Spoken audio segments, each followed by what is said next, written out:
Bonjour, dans cette partie, je vais vous parler de la galaxie XML, c'est-à-dire des outils qui accompagnent.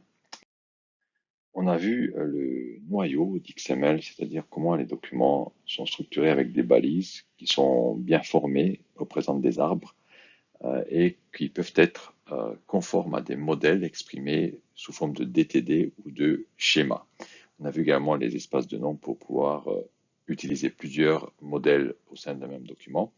Et maintenant, on va voir une couche avec les outils qui permettent la manipulation des documents XML et euh, quelques applications et l'outil de manipulation.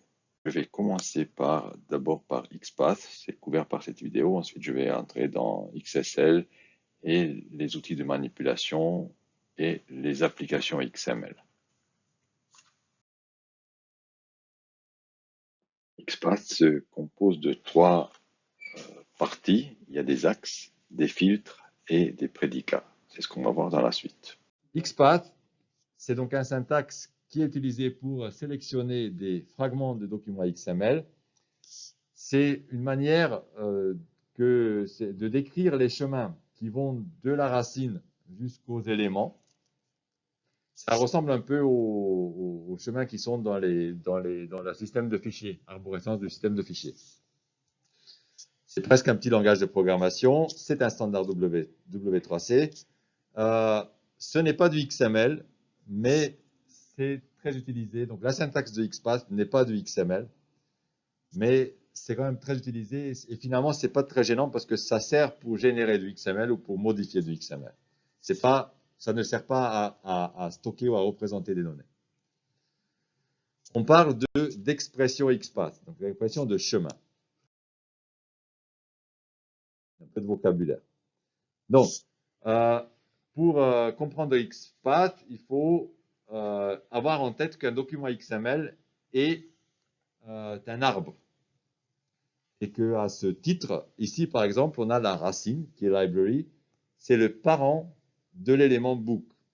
Le book, il est parent des deux chapters, donc de deux éléments de chapter. Que les deux chapters de book sont des siblings, donc des frères, des sœurs, si vous voulez. Que library book et le second chapter sont des ancêtres, ancestors, du section, de l'élément section. Donc c'est comme un arbre généalogique. Et on utilise ces termes-là pour naviguer dans du XPath. On appelle ça des axes de parcours de l'arbre. Et on parle, oui, de manière complémentaire, il y avait des ancêtres, il y a des descendants. Donc, il faut prendre ça comme un arbre. Les objectifs de XPath, c'est de permettre d'identifier des fragments. Ça se passe par deux manières différentes, soit par un adressage absolu. Là, on part de la racine du document et on va jusqu'à l'élément recherché. Soit par filtrage, et là, on connaît uniquement une partie du chemin, de la structure de l'arborescence qu'on cherche. Et là, le parseur XPath va chercher partout de trouver des morceaux d'arbres. C'est des sous-graphes isomorphes. Vous avez des cours non, c'est graphes ou YAML que vous avez, Christine? Graphes, voilà. Ça cherche des sous-graphes isomorphes parce que c'est un arbre. Ça cherche des sous-graphes isomorphes dedans.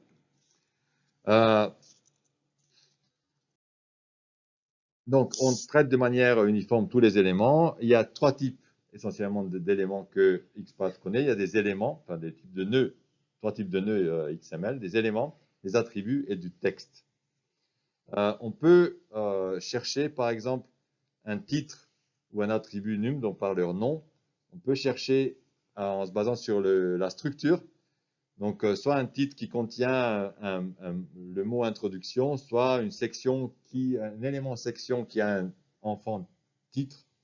Ou troisième exemple, soit un chemin qui prend en compte l'environnement, donc un titre qui est contenu dans une section ou un titre qui précède un paragraphe Donc, ce genre de contraintes sont possibles à exprimer en XPath. Et un exemple en dessous, c'est votre premier, enfin, c'est le premier exemple XPath de ce cours. Le slash library, ça va supposer que l'élément racine, c'est library. Et ensuite, slash slash, ça va chercher les descendants. Tous les éléments descendants dont la balise est chapter vont être récupérés par ce chemin XPath.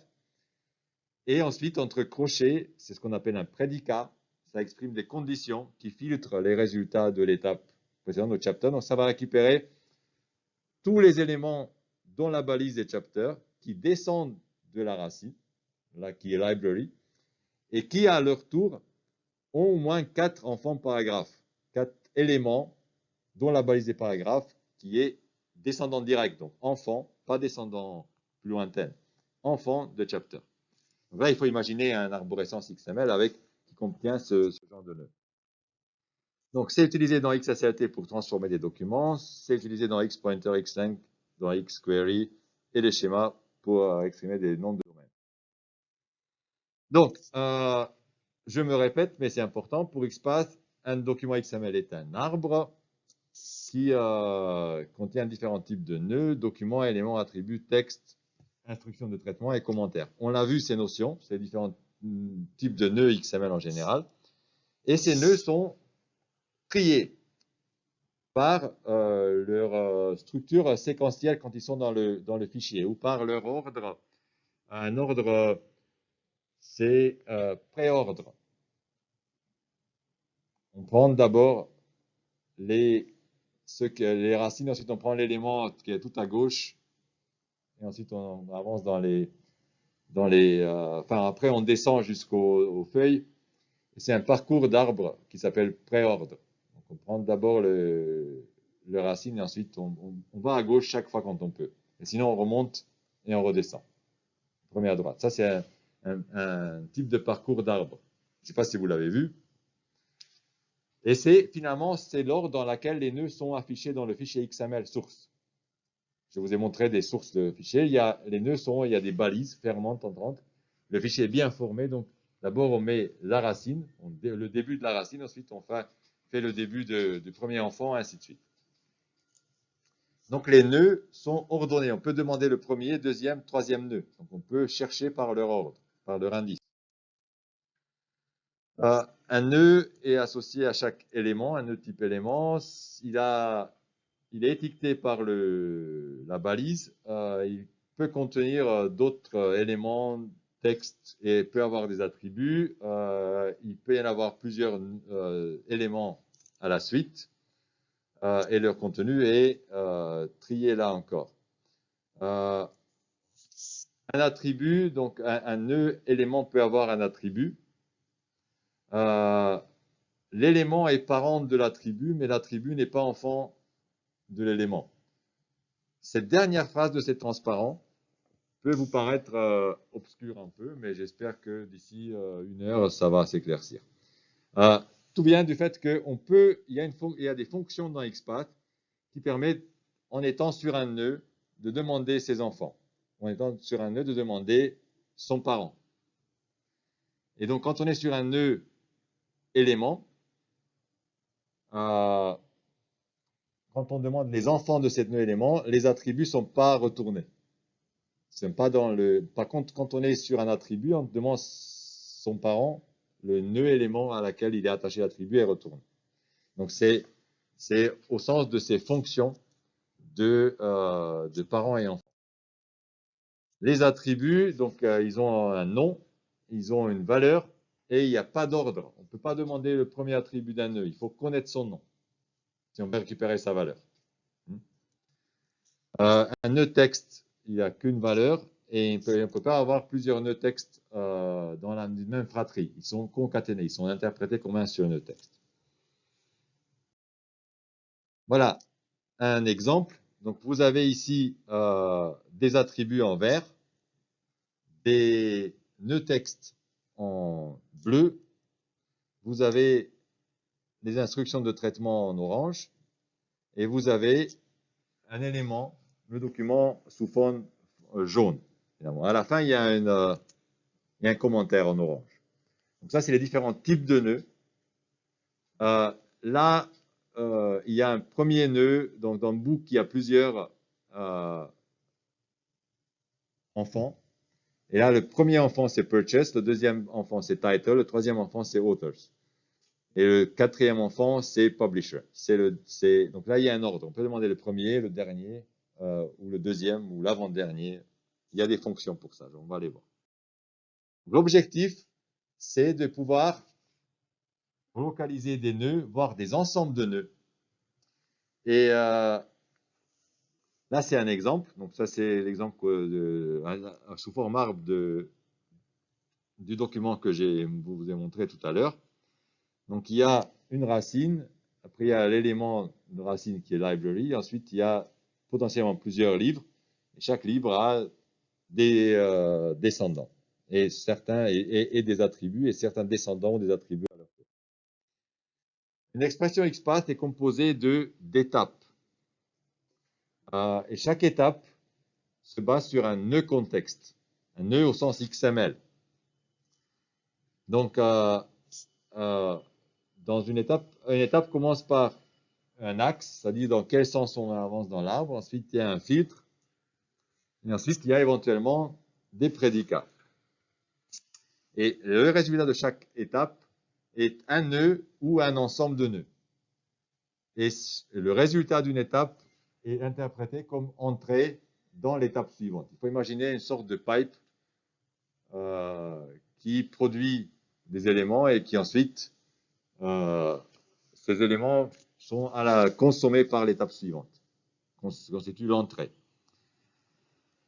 Donc, en bas, il y a deux exemples. Ce absolute, il est avec le book, qui est la racine. Et ensuite, il y a purchase. Et là, le arrobas, c'est une forme raccourcie pour l'axe attribut. Donc là, ça va chercher l'attribut place de l'élément purchase qui est enfant de book. Et ça pour tous les éléments purchase. Donc ça, s'il y en a plusieurs book ou plusieurs purchase, on aura une liste. Oui. Donc ici, si on ne mettait pas l'arrobase, il n'aurait pas retourné l'enfant de purchase, c'est ça? Là, c'est pas un enfant. Donc la question, si on n'avait pas mis l'arrobase, qu'est-ce qu'il aurait fait? Donc, si on n'avait pas mis d'arrobase, si on avait juste mis slash place après purchase, s'il y avait un élément enfant de purchase dont la balise était place, il était retourné, mais pas l'attribut. S'il y avait pas, si l'élément purchase n'a pas d'enfant place, rien n'est retourné. Donc ici, il y a trois étapes. Il y a la première étape book qui va chercher tous les éléments book. Ensuite, deuxième étape, c'est le slash purchase qui va chercher les enfants avec la balise purchase des éléments book qui ont été retournés par la première étape. Et ensuite, la troisième étape qui, pour chaque élément purchase retourné dans l'étape précédente, va chercher l'attribut place. Et donc, le résultat global va être un tableau avec les places. Donc, il y a trois, comme je l'ai dit, chaque étape a trois composants. Il y a un axe, un filtre et éventuellement des prédicats. Pour l'instant, les axes sont ils étaient un peu cachés parce que dans mes exemples, j'utilisais des formes raccourcies. Je vais montrer des formes un peu plus verbeuses et ça va éclaircir des choses. Donc l'axe, c'est une relation généalogique. C'est parents, enfants, descendants, frères, ainsi de suite. Le filtre, c'est soit le type de nœud, soit la valeur comment dire, de la balise. Et les prédicats, ils ne changent pas la structure de résultat, mais ils en filtrent des éléments dedans. Parce que finalement, dans les prédicats, c'est des conditions booléennes ou des expressions qui peuvent se traduire en vrai ou faux. Et ils permettent de filtrer la liste d'éléments qui est retournée par le filtre, justement, par l'étape.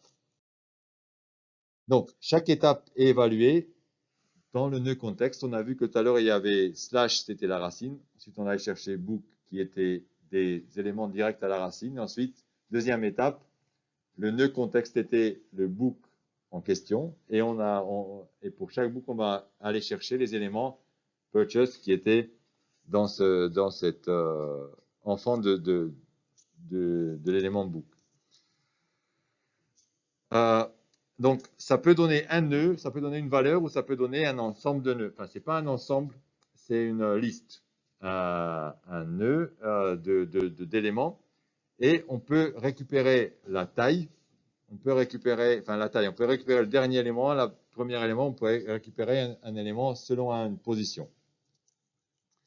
Et ensuite, chaque élément produit par une étape est traité comme nœud contexte de l'étape suivante. Quelques exemples. Ici, slash A, slash B, slash arrobas ATT1. Donc, le nœud initial, c'est la racine, c'est document. Ensuite, première étape, va sélectionner le nœud A, qui est en surbrillance. La deuxième étape va prendre tous les résultats de première étape, il y en a un seul ici, et va chercher les enfants B de ce nœud, première étape. Là, il y en a deux. La troisième étape va chercher pour tous les résultats du deuxième étape, donc de ces deux nœuds B qui sont sélectionnés maintenant, les attributs dont le nom est ATT1. Donc, ça sera ces deux attributs-là. Donc, cette expression XPath qui est au-dessus va nous retourner A1 et A2 comme les valeurs des attributs. Donc, quels sont les axes plus précisément? Comme j'ai dit, ce sont des directions, des relations généalogiques et ça permet de se balader dans l'arbre du document XML. Un axe peut avoir un type, attribut, élément ou espace nom et le voilà leur liste. Self, c'est le nœud même. Child, c'est l'enfant. Attribute, deux points, c'est l'attribut. Parent, descendant, ainsi de suite. Les 4 premiers, les 5 premiers ont des formes abrégées. C'est pour ça que mes exemples, il n'y avait pas d'axe explicite. Le nœud même, c'est point. Le child deux points peut être omis, donc on met que le nom de l'élément. Attribut, c'est l'arrobas. Parent, c'est point. Finalement, c'est comme dans un shell. Et descendant, c'est le slash. Donc, pour les autres axes, il faut les écrire. On n'a pas de forme abrégée. Donc, self note, si ça c'est le nœud contexte qui est un peu en rouge, ça c'est le nœud. Le child de ce nœud, c'est l'élément D. L'attribut, c'est le A2. Le parent, c'est l'élément A. Le descendant, bah, c'est tous les nœuds qui descendent, texte compris, hein, du nœud contexte. Descendant hors self, on a ça aussi, c'est inclus dans la liste le nœud. On a les ancêtres le nœud, ça remonte jusqu'à la racine. Il y a les nœuds précédents, c'est tous les nœuds qui le précèdent dans l'arbre, sur tous les niveaux, tous les nœuds qui commencent avant le nœud contexte dans le fichier source, par exemple. Les frères précédents, c'est preceding sibling, ça c'est des exemples sur des axes. Following, ça c'est les nœuds qui sont après, donc les descendants compris, ils sont après dans le fichier source et dans l'arbre. Bien sûr, les frères à droite et ainsi de suite. Les frères à droite, ben, c'est n'en qu'un, ici c'est le C. Et donc ça, c'était les différents exemples d'axes. Les filtres. Les filtres, ça permet de filtrer par le nom de l'élément ou de l'instruction de traitement ou d'attribut. Il y a le nom où il y a le caractère générique étoile qui veut dire n'importe quoi. Ben, il n'y a pas de contrainte. Donc, slash book, slash étoile, ça va chercher tous les...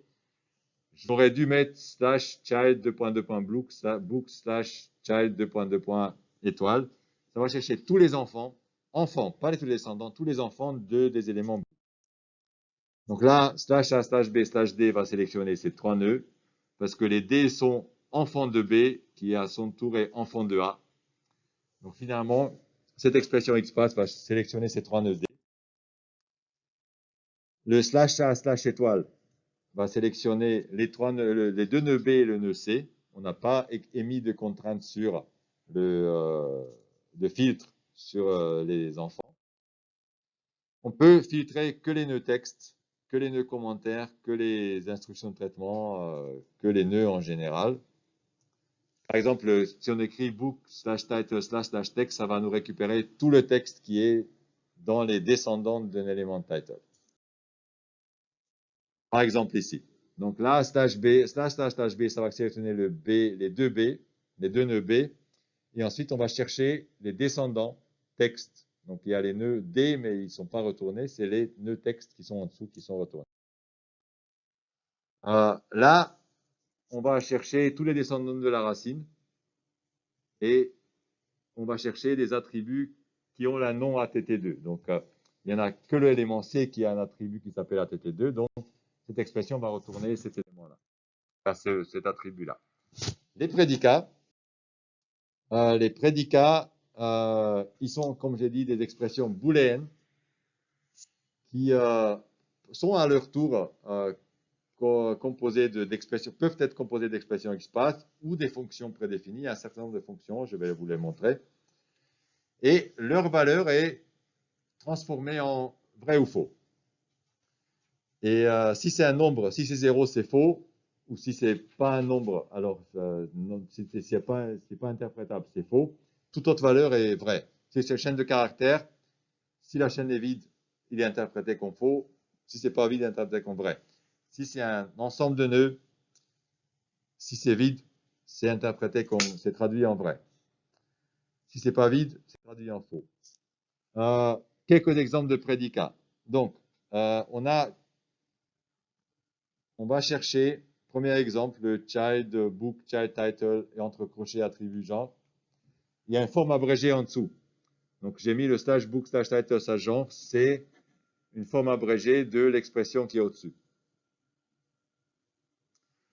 Donc là, ça va chercher des éléments title qui sont enfants de book et qui possèdent un attribut genre. Donc là, ça va retourner un ensemble de nœuds, enfin 1 ou 0. Si c'est 0, le prédicat va filtrer le résultat, le nœud correspondant, donc il va être éliminé du résultat de l'expression. Si ce n'est pas vide, donc si le nœud possède un attribut genre, on l'inclut dans le résultat. Mais le résultat est bien le nœud title, ce n'est pas un attribut le résultat. Enfin, c'est un ensemble de titles. Un deuxième exemple, là on va chercher des titles qui ont un ensemble, un attribut type dont la valeur est SF. Là, on cherche que les bouquins de type science-fiction, par exemple. Ici, on va chercher, donc si là c'est l'explication, la deuxième partie, on va chercher les attributs ATT1, enfin les nœuds B qui possèdent un attribut ATT1. J'ai déjà fait l'explication. Donc là, illustration sur l'arbre, il y a deux éléments B, chacun possède un attribut ATT1. Par contre, si on cherche, on modifie le prédicat en ajoutant une égalité, là, l'égalité est soit vrai, soit faux. Là, il ne faut pas traduire en booléenne. Et là, le résultat, il va être que cet élément B, parce que c'est le seul qui possède un attribut dont le nom est ATT1 et dont la valeur est A1. Là, il faut que l'égalité soit vraie. Les prédicats peuvent utiliser des fonctions. Donc, il y a une fonction qui s'appelle position, qui permet de tester si le nœud en question est récupérer la position dans sa fratrie. Donc ici, on va chercher tous les descendants de type texte de nœud auteur si ils sont premiers, si c'est le premier descendant dans la fratrie. Sinon, non. Et position égale 0 position égale peut être omis. Donc là, il y a une forme abrégée aussi. Simplement, il suffit de mettre 1 ici. C'est automatiquement traduit position égale 1. Si c'est une inégalité, il faut écrire position. Donc c'est uniquement la position égale qui peut être omis. Après, il y a count, c'est une autre fonction qui permet de compter, par exemple, le nombre de... il prend un paramètre. Position ne prend pas de paramètre. Count prend en paramètre une expression XPath et retourne le nombre d'éléments qui figurent dans le tableau de résultats, dans les résultats de cette expression. Donc là, ici, on est dans le contexte de title et on compte les descendants auteurs de title. Et si c'est plus grand que 2, on va garder ce title dans les résultats. Donc là, finalement, on va chercher les titres des bouquins qui ont au moins 2 auteurs, pour traduire ça en français. Donc, quelques fonctions de base, il y a count, on a vu, position, on a vu, il y a last, ça permet de la dernière position du dernier nœud. Il y a name, string, ça permet de convertir. Il y a des fonctions sur les chaînes de caractères comme concat, start with, contain, string length. On peut extraire des sous-chaînes. Donc, finalement, c'est des fonctions assez basiques sur les chaînes de caractères comme vous retrouvez dans d'autres langages de programmation. C'est en ça que XPath est un petit langage de programmation. Translate qui permet de changer des caractères dans une chaîne par une deuxième chaîne. Il y a les fonctions boolean, true, false, not. Et il y a une conversion explicite, mais sinon le prédicat le fait. Il y a des opérateurs numériques, donc on peut tester l'inférieur, supérieur, égal, différent. Les opérations numériques comme plus, moins, multiplication, division, modulo, donc c'est le reste de la division. On peut essayer de convertir une chaîne de caractères en nombre. On peut prendre la partie entière, ou inférieure, supérieure. On peut prendre l'arrondi. On peut calculer la somme. Bref. Il y a plusieurs fonctions qui peuvent rentrer essentiellement dans les prédicats de XPath. Donc, pour résumer, XPath, c'est un mécanisme pour chercher des fragments des documents XML. Il est assez puissant. Il y a 2 approches, soit par recherche absolue depuis la racine, soit par filtrage. Et c'est un mécanisme de clé pour d'autres langages qui exploitent des documents XML. Donc, quelques exemples. On a l'avant-dernier livre. Vous avez la forme complète en haut et une forme abrégée en dessous. Là, on utilise la fonction position qui peut être omis, position égale, et la fonction last. Donc là, le prédicat va filtrer que le bout qui est le avant-dernier. Le following sibling, ça va, là, il n'y a pas de forme abrégée, donc le following sibling, il faut le laisser. On prend le premier élément qui est frère suivant de l'élément contexte. Là, on prend la 12e livre du document.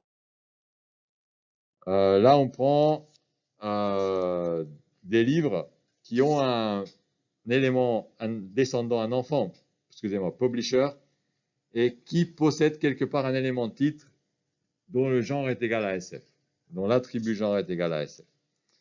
Là, on va chercher tous les titres des livres si le nom d'un des auteurs est Asimov.